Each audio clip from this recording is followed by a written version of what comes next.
Good morning. I'm Anil Agarwal, former Chief Manager, Punjab National Bank. So there are two, three worries as regard IBPS RRB notification. One is no extra sheet. Second is temperature.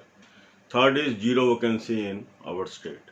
So we will discuss all these three issues in this video. First is regarding rough sheet. My advice is don't worry about these aspects at this stage. Right now you should focus on studies. Naturally, IBPS will provide adequate number of sheets if required. If they say only one sheet is required, that may be requirement may be such that one sheet is sufficient for you. The question may be of such nature. So we should not spend energies and time on areas which is not in our control. If some authorities take some decision, it must be having some logic. So wait for more details. Second issue is temperature. Now these are the part of protocol. Whenever we are entering any mall or any public place, the temperature is being checked. And it will definitely be checked in this exam also for the safety of fellow candidates. So you need not worry that if I am running a normal temperature, I will not be allowed, I will be doing this thing, will not.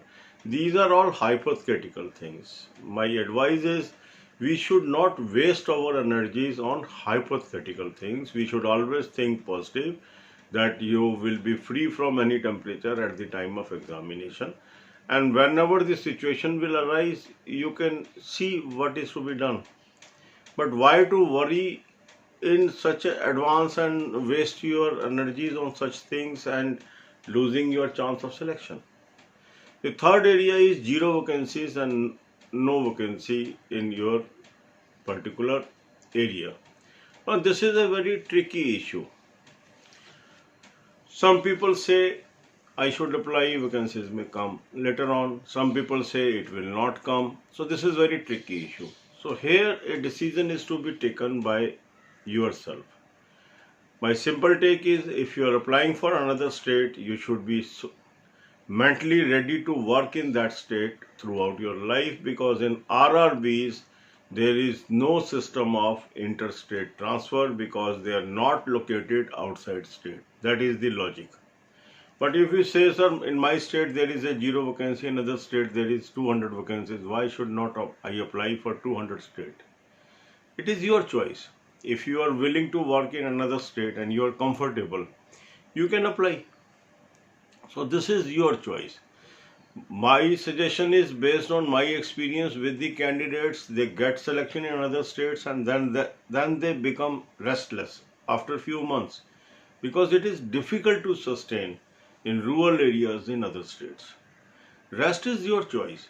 Because if you are ready to move anywhere in the country, the better choice is you focus on study on SBI and nationalized banks, where broad spectrum is there, chances of your coming to your state is high.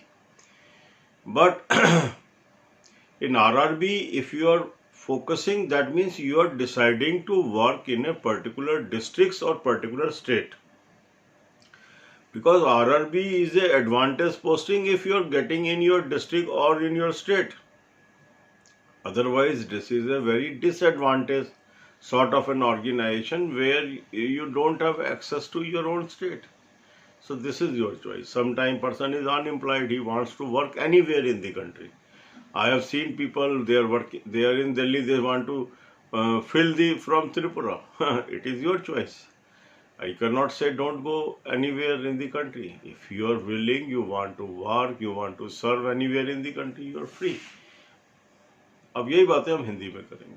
तीन मुख्य विषय पे काफ़ी चर्चा हो रही है. पहला है रफ शीट, कि सर एक रफ शीट चाहिए, दे रहे हैं, हमें तो ज़्यादा चाहिए, क्या होगा? देखो, जो भी फैसला बोर्ड कर रहा है, IBPS कर रहा है, उसके पीछे कोई लॉजिक होगा. हो सकता है क्वेश्चन हो ही इस तरह की, एक शीट ही काफ़ी हो. तो इस तरह के विषयों के ऊपर हमें ज़्यादा दिमाग नहीं लगाना चाहिए, क्योंकि अगर एग्ज़ाम है तो एग्ज़ाम के लिए क्या रिक्वायरमेंट है वो साधन आपको मिलेंगे. तो रफ शीट के ऊपर आप ज़्यादा एनर्जी मत वेस्ट करिए, ना ज़्यादा डिस्कशन करिए, अपना पढ़ाई में मन लगाइए. ये मेरी सलाह है। दूसरा है टेम्परेचर।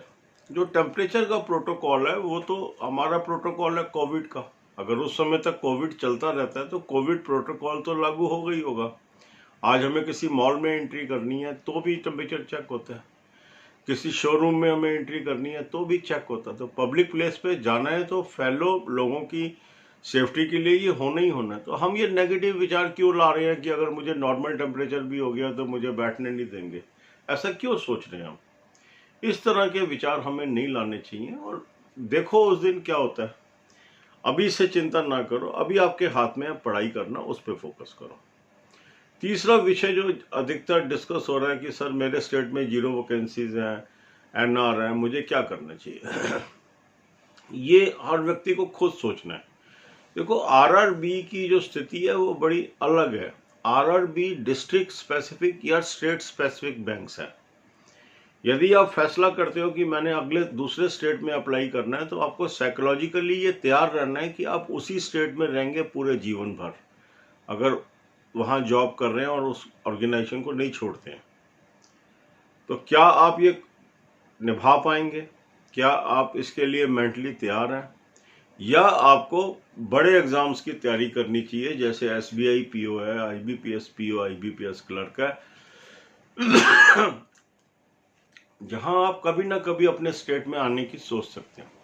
आरआरबीएस की ब्रांचेस भी रूरल एरियाज में होते हैं। तो इसमें ना केवल आप दूसरे स्टेट में जा रहे हैं, उस स्टेट के गांव में जा रहे हैं। तो मेरा अनुभव ये है कि जो दूसरे स्टेट के लोग होते हैं वो अनकंफर्टेबल हो जाते हैं कुछ ही दिनों बाद, और वो उस नौकरी को निभा नहीं पाते हैं।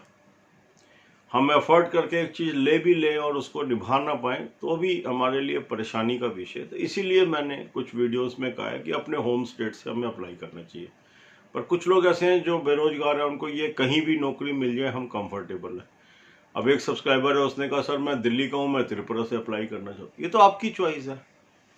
अगर आप कहीं पर भी जॉब करने में कंफर्टेबल हैं और आपको ऐसा नहीं लगता कि मुझे होम स्टेट में आना है, तो फिर तो कोई प्रॉब्लम है ही नहीं है ना। क्योंकि अगर आप उस एग्ज़ाम को पास कर लेंगे आपको जॉब मिल जाएगी।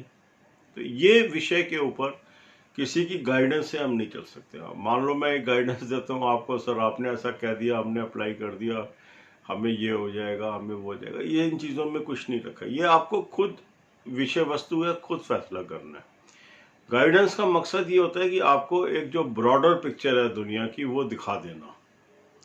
क्योंकि जब हम जॉब की तलाश में होते हैं, कई बार हम इन छोटी छोटी बातों को इग्नोर कर देते हैं कि कल को अगर मेरे को एक गांव के अंदर दूसरे स्टेट में रहना पड़ता है तो क्या मैं कंफर्टेबल हूँ? मान लीजिए आप राजस्थान के रहने वाले हैं और गुजरात के एक गांव में आप पोस्ट हो जाते हैं, तो क्या आप पूरा जीवन गुजरात में बिताने के, गाँव में बिताने के लिए तैयार हैं? आपके लिए राजस्थान के गाँव में समय बिताना आसान है, पर गुजरात के गाँव में इतना आसान नहीं होगा। तो इन विषयों को भी जरूर सोचना चाहिए। क्योंकि क्या होता है, जब जॉब लग जाती है तो ये तो एक पक्की बात है कि उसके बाद जो आपको टाइम मिलता है दूसरे कॉम्पिटिशन्स के लिए वो कम हो जाता है। तो कई बार आप निकल नहीं पाते उस ऑर्गेनाइजेशन से। लोग सोचते हैं कि एक जॉब लेंगे, फिर हम दूसरी ले लेंगे, फिर तीसरी ले लेंगे। काफ़ी लोग ले भी पाते हैं, पर काफ़ी लोग नहीं भी ले पाते हैं। और इसीलिए मैं ब्रॉडर पर्सपेक्टिव आपके सामने रखता हूँ ताकि आप उसके हिसाब से फैसला कर सकें।